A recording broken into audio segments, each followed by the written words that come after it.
Independent career has been one of the best changes made to global Uma Musume, freeing players from the frustrating grind of parent making, and making the game in general a lot less tedious to play. But for as good of a feature as it is, nobody quite seemed to know how it worked. Well, myself and the larger Uma Musume community have been at work trying to solve this mystery of a system, and there have been some exciting developments since last time. Stick around to the end of the video and you'll know how to completely optimize the independent career to make the legacies of your dreams. Let's get into it.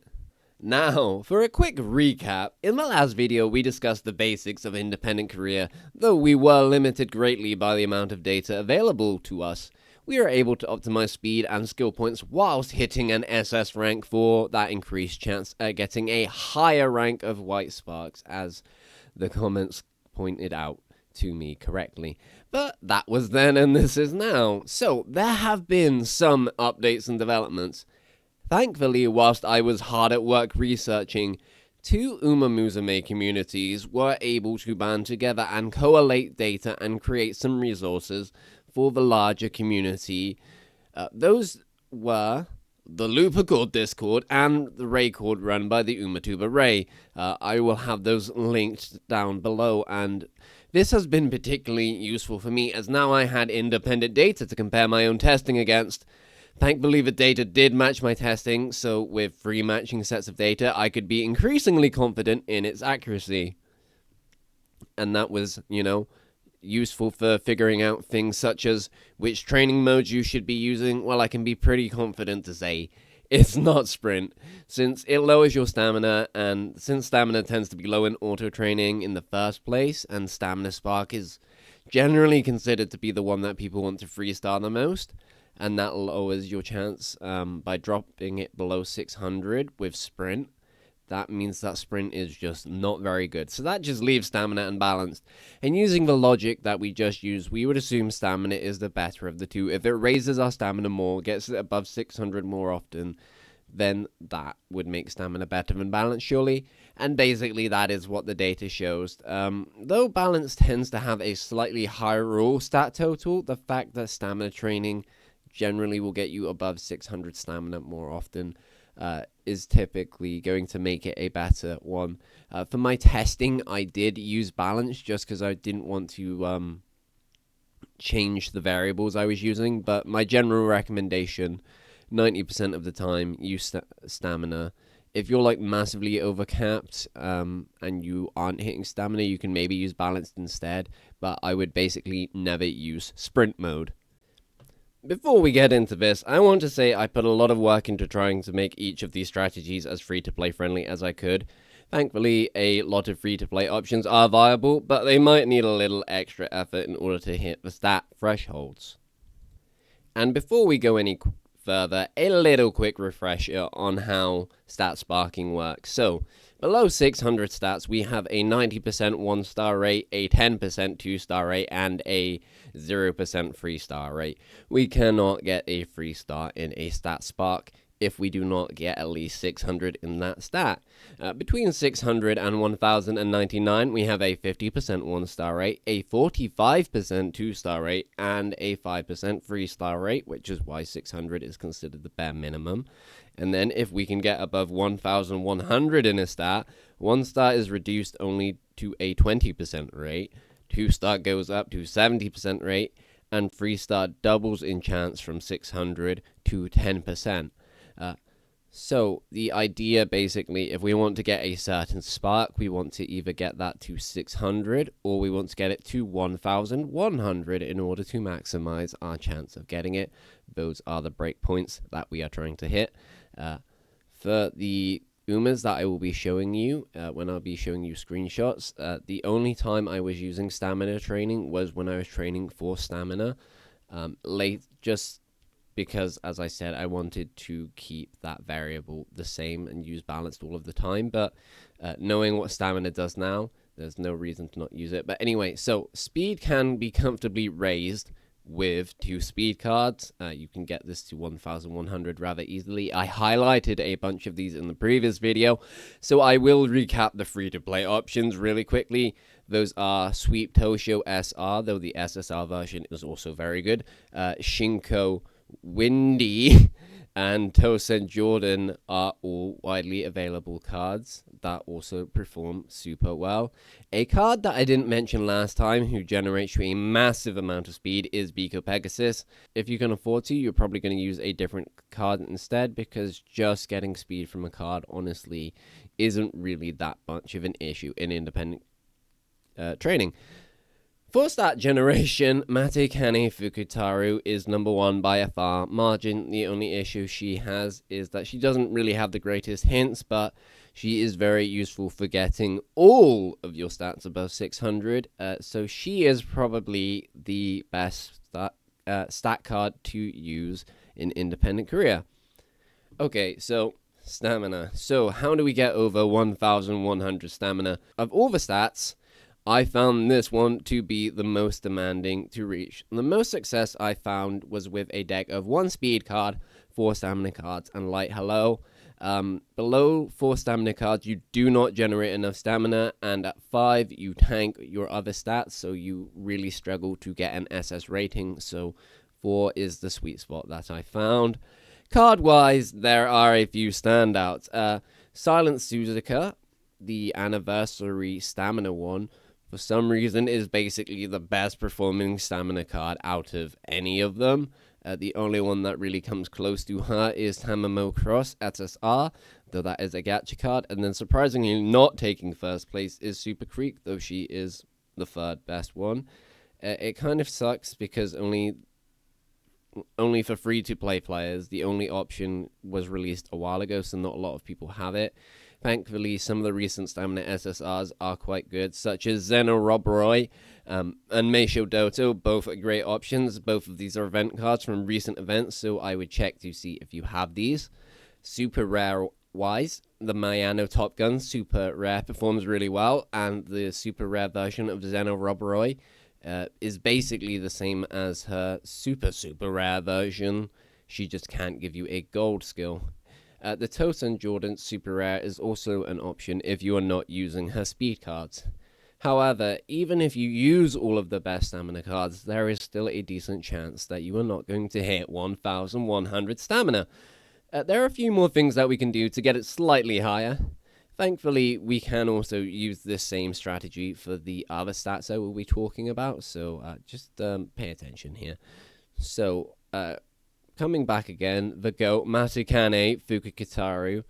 She's very useful because compared to every other speed card, she is going to give us about 30 to 40 extra points in stamina. And it doesn't sound like much, but it really does all add up. And if you're missing by about 50, this gets you way closer. And then if we still aren't hitting it running Matsukane Fukukitaru, now is the time to look at what sparks we're using when we are running this. I tried every combination of stamina cards I could think of, and I just was not able to get over 1,100. And then I changed my sparks, and then I was able to get over it very easily. I was even able to get 1,200 stamina. So I would really look at your sparks if you are struggling here. Stamina sparks tend to be the most valuable, so I can kind of understand why you would want them, and I can understand why that might be frustrating, because if you're doing this to get stamina sparks, you probably don't have them already. Just try to get 2-star stamina sparks where you can, and then use them to build a 3-star, or borrow like a 9-star stamina parent of someone else and try and use that. Power is thankfully much easier to max out compared to stamina. It's also like stamina, very sought after, as once we are running speed wit decks on aces in Grand Live, it's really hard to get stamina. But once we have enough stamina from our stamina sparks, adding more stamina isn't going to make us any faster. At this point, power sparks are a really good complement to a speed wit deck, as they will increase your acceleration. Generally, speed and wit wants to increase its power as much as it can without training it, so power sparks are really good. We can modify the strategy we use for stamina, so in this case it would be 1 speed, 4 power, and light hello, albeit since the speed card is also giving us a decent amount of power, this makes life a little bit easier compared to raising stamina. For notable cards, Kawakami Princess and Daiwa Scarlet Power. Not the new one, which gives the really good hint for pace chasers, but the old one where it's from an event and she's on a ring donut having a good time. Both of these have an initial power bonus of 30, and they also have a power bonus of 1 on their training. I've tested these both a lot of times, and they are both highly consistent in generating massive amounts of power. Marvelous Sunday Power is the best stamina generator out of any power card, so she's really nice to use just to make sure you are hitting 600 stamina. Agnes Digital, super rare, has fantastic power generation, but also has a very nice SP bonus, so she gives a lot of SP and lets you basically just buy all of the skills that you would like to. Guts is slightly unique compared to the other builds, as we will be dropping the speed card and instead running a 5-1 build, so 5 Guts and 1 Light Hello. I'd only recommend you do this if you're really struggling to hit SS ranking, as compared to the other strategies, Gut Sparks are not typically something you'd want to aim for, as you'd rather have Stamina Sparks instead. But let's talk about what Guts cards you would actually like to use. So, Haru Urara is by far the best Guts card for being strong and accessible. Thankfully, anyone who's been playing a while should be able to have her MOB'd, as she just uses resources that you accrue over time and is available to everyone. Yukino Bijin Guts performs very well, though she lacks the SP bonus of Haru, but is basically on par with her otherwise. Matukani Tannhauser, Mambo, is the best performing card I have found in terms of real Guts output, though it is free to play friendly. It is from a very early event, so not many players may have this card.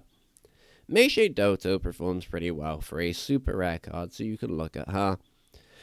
Somewhat disappointingly, the event Smart Falcon that we got 1 trillion fans for doesn't even do that well, so why did we get her all of these fans? She is a very disappointing card considering she has Scenario Link. Sakura Chio is sort of like a Diet Matukane Fukukitaru in that her overall stat gen is high, as she has bonuses and a bunch of stats, though her Guts generation is not the greatest. Weirdly, with the exception of Guts Grass Wonder, a lot of the Gacha Guts cards actually don't perform very well in independent training, so I guess this is nice, as it prevents Guts from being pay to win if you do want to farm those sparks. Like Guts farming, I don't think raising wit and trying to farm wit sparks is a good choice. As far as I know, the only real use they have is rank maxing by raising your wit cap, which is great for team trials, but not so much for anything else. More so than that, wit cards generate less stats compared to any other card type, meaning you will be hitting below 600 in stamina and Guts quite often if you decide to do this. This also means wit tends to hit the lowest rating, so you will have a harder time hitting SS rank if you do this. However, if you do want to, we will be going back to the standard 1-4-1 deck. So 1 speed, 4 wit, and light hello. 4-1 category, the best card is actually the same as manual, and that is Fine Motion. Though second place is a bit bizarre. Satono Diamond Wit has really great output for some reason, and she was a recent event card, so I would hope that many of you have her. Mambo, back again, number 3, does give a good gold skill. Weird that she's this high up, but she is. I guess you could borrow this one if you wanted, because she was a gacha card, and I doubt many people have her, as she is funny, but not very good in manual. The best performing super rare card is Marvelous Sunday, which is very nice, as she gives very good hint as well, and is a make debut super rare, so many people will have a decent chance of actually having this one at MOB. The Wit Bourbon card is one of the better overall stat generators for Wit cards, but that isn't really saying too much. She does give a good front runner gold skill and a great amount of speed, but her Wit generation does suffer somewhat. Nice Nature underperforms in direct output somewhat, though she does have 15 raise bonus, which sort of makes up for it. Nakayama Fest is notable for having the highest SP generation out of any Wit card. Good hits, good gold, but her Wit generation is not the highest, so it kind of makes her a bit awkward in that respect. Optimizing for skills. So, besides targeting stats, You will also want to target certain skills to pass down. Now, I'd keep this list very short for reasons I will briefly get into. As some quick suggestions for skills, Groundwork Sparks for frontrunner mains, and for everybody else, I would recommend Umastan. These are going to be S+ sparks to pass down. Umastan isn't bad on frontrunners, but it's slightly less of a priority. Other than that, I would suggest picking scenario skills, as if you aren't playing the associated scenario, the only way to get these skills is through inspiration. Again, for front, I would recommend Ignited Wit and Racing Spirit Stamina in addition to Groundwork. These are powerful forever meta skills. For other positions, there are other good skills you can get, such as Ignited Spirit Power. Not meant to be an exhaustive list. Starting off with a legacy, we will want to find a parent that has the white sparks that we want to target. You can use websites like Chronogenesis, Uma.moe, others do exist for searching parents. This will save us time, as it will help us get the skills. We cannot pass down skills if we don't have them, remember. And having a parent with white sparks increases the chance that the offspring will get those. So we want to be using a parent that already has those sparks. Once you've used that borrow, you'll now have an Uma with a grandparent that has the white sparks that you want. And you can reuse this multiple times without having to worry about the borrow. You can use multiple Umas to repeat this and get the grandparent on multiple Umas. Now, then you can use this multiple times. So you can use the borrowed Uma as a parent and a grandparent at the same time, and you will have an even higher chance of passing down the white sparks. And eventually, doing this enough times, you will get the white spark on your own Uma. And then what you can do is you can use this Uma with the borrow, and it will have the borrow as a grandparent. So now you have 3 Umas, even more depending on what the borrow has, that has the white spark. And now you have a very, very good chance of passing down the skill. Now, when you first start out, say out of your list of 3 skills, you will just be wanting to find a parent that has one of them and try and get a few parents that have one of those skills. And then once you've done that enough times, you want to move up to 2. You want to start out with 1 target parents just to maximize your chances of passing down your sparks, because it's very unlikely that you get 2. So we want to maximize this and minimize the amount of time that we are grinding. And basically, we're just going to keep doing this, so eventually you will get a decent amount of parents that have 2 out of the 3 skills you want. So you can probably guess what you need to do next. You need to start farming parents that have 3. However, I would only do this after you have a decent amount of 2s, because it comes back to you need that increased spark chance if you are going to do this. And this is going to take time. Now, another thing that I would say is just really try and keep your list of skills that you're targeting small. The reason I recommend 3, if you're trying to get 4 on all of your parents and grandparents, you're going to go insane. 3 is already really, really hard. I'm not saying not to, get good generic skills and try and pass them down. That is still good, but they shouldn't be like your core focus. You should focus around trying to build the skills that are the hardest to get whilst also being the strongest, as this will give you the biggest advantage possible. Optimizing races. So in the previous video, I told you that it turns out you can run 3 races in a row, all at a affinity, and you will always win. Well, it turns out you can actually go much lower than that. I tested this with Mihono Bourbon on Sprinter Stakes, as she naturally has a C affinity, and she won it an overwhelming majority of the time. I would say with a C affinity, she was winning at least 90% of the time, which is incredibly notable. So this is very important for dirt races, as it means you don't actually need dirt A in order to add dirt races into your schedule for extra affinity. Remember, affinity is king when it comes to legacy building. We want it as high as possible whenever possible. For this reason, I recommend you try adding to your race rotation dirt races. Try to get distance A, as it will greatly increase your chances of winning. It also does appear that running races in a row will decrease your chances of winning. So turn 1 you do a race, the next race you do after that you have a lower chance of winning, and then if you were to race again after that, you'd have an even lower chance. So for whenever we're doing a race where we don't have A affinity, we just want to be trying to reduce the amount of races that we have ahead of it. I will post on the screen the race rotation that I'm currently using for Marozensky, which, you know, I have found to be pretty good. Though I'm sure people in the comments will also have their own suggestions on what schedule would be very good as well. The side benefits of doing more races as well is that you will get more out of career rewards. If you do a higher amount of races, you will get slightly more carrots to a limit, more winner sashes, and more fans. And more fans helps your club ranking, which helps you get carrots in the long run.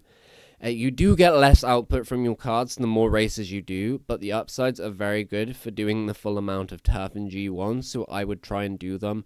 Again, affinity is very important, and you will max out your affinity doing this. I would probably not do any G1s and G2s, because there's really no point. Just do all the Dirt 1 and do all the turf G1s, and you should be really good. Optimizing rerolls. Now, thankfully, you don't have to reroll every run, nor should you. Thankfully, the logic here is actually pretty simple. Did you hit the skills you wanted to for your loop? If the UMA doesn't have the skill, remember, you can't pass it down. So there's really no point in actually rerolling.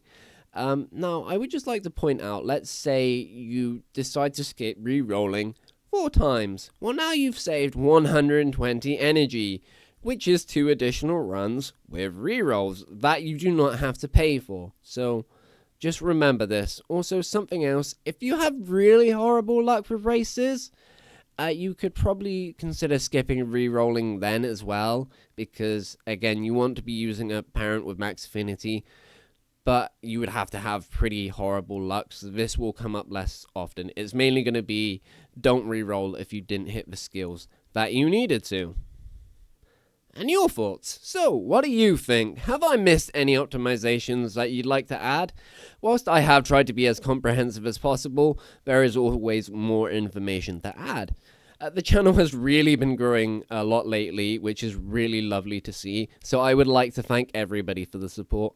If you have found this video useful or entertaining, any engagement really helps me out. Subscribe for more videos. This has been Dragon Slayer Bond.